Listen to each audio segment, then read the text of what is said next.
Good morning. It is Wednesday.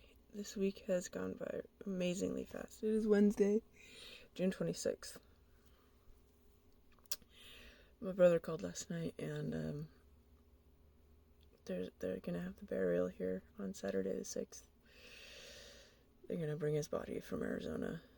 I guess there's a church service this Saturday in Arizona, and then the next week he'll be coming home to be buried near his parents. And that's where my mom will go when the time comes to.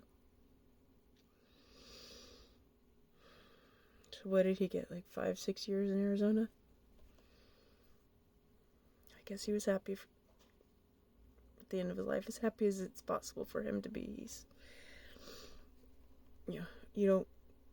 If you know my dad, you don't conflate him with happiness. Nobody does.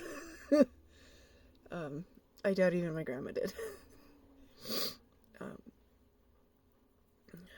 But, that's not an insult. It's just the truth.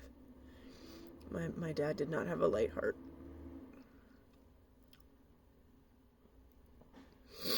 My brother called with some more details about his last days, and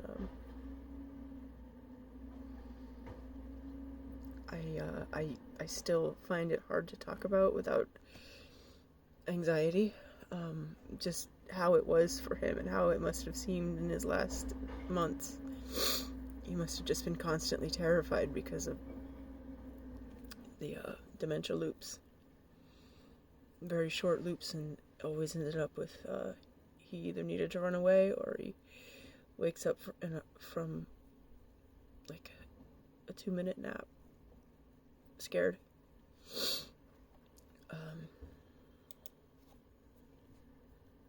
I can't imagine how frightening that must be.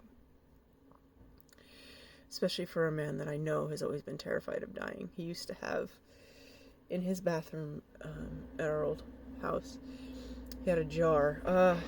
Let's say like a mayonnaise jar. In the 80s, just a jar. Not huge. And he would clean out his electric razor into it, so it was full of just like shavings going back I don't know how many years. And I was a little kid, so, teenage years, all his life, I don't know. And he said, when I fill up this jar, that means I'm gonna die. And it's like, I know that's a joke and stuff, but I also know that he's been terrified of death. I mean, who isn't? But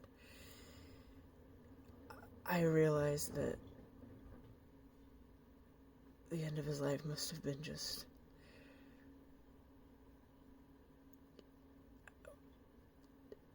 I mean, what's worse than terrifying, just constantly in fear, not understanding what's going on.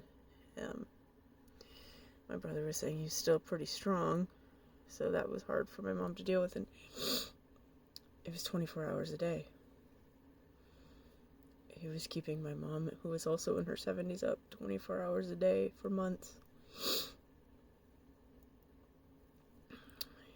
My brother did what he could, and meanwhile I'm going through what I'm going through.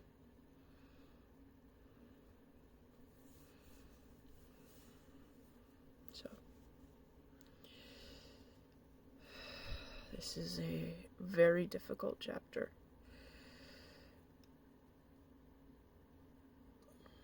What do?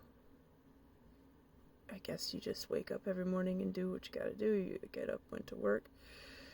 I asked for the Monday off for another bereavement day, so that'll leave me with 2 days. I don't expect anything to happen to my mom, but I'm gonna keep those 2 days just in case. We only get 5 a year, and the year's only half over. Because I wanted to take Monday and Tuesday. Monday's enough.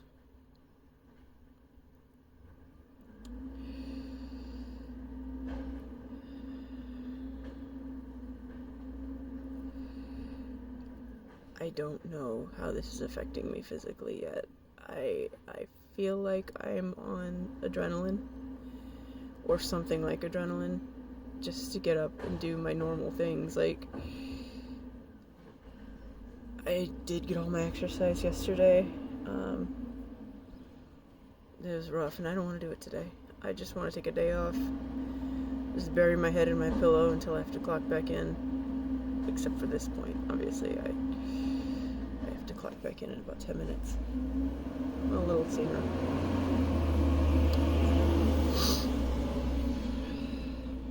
Speaking of,